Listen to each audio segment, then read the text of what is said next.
रिक्षा आणि टॅक्सी चालकांना जुजबी मराठी शिकण्यासाठी सरकारकडून 1 वर्षांची मुदतवाढ, वर्षभर कारवाई होणार नाही. चालक संघटनांच्या भेटीनंतर मुख्यमंत्र्यांची घोषणा.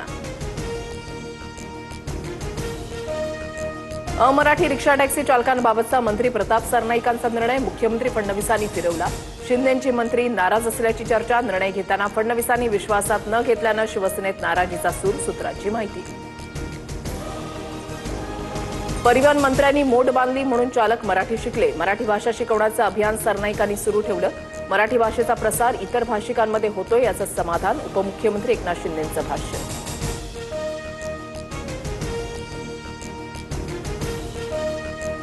मराठा आरक्षणासाठी अंतरवाली सराठीमध्ये उद्यापासून जरांगेंचं उपोषण. मराठा कुणबी प्रमाणपत्र रद्द होत असल्याच्या मुद्द्यावरून जरांगे आक्रमक. मुंबईमध्ये येऊन उपोषण करण्याचाही इशारा. नेपाळमध्ये मदतीसाठी एकनाथ शिंदेंची टीम दाखल. शिवसेनेचे युवा नेते राहुल कनाल यांच्या नेतृत्वाखाली मदत कार्य. संकटग्रस्त नागरिकांना जीवनावश्यक वस्तू आणि अन्नधान्याची मदत. शासन आणि नागरिकांशी समन्वय साधून मदत कार्य. पुण्यातील मांजरीमध्ये आदिवासी विद्यार्थ्यांच्या उपोषणाचा 16वा दिवस. वसतिगृहातील 600 विद्यार्थीही सामूहिक उपोषणाला बसणार. पेसा अंतर्गत 12,000 पदांची भरती करण्याची विद्यार्थ्यांची मागणी.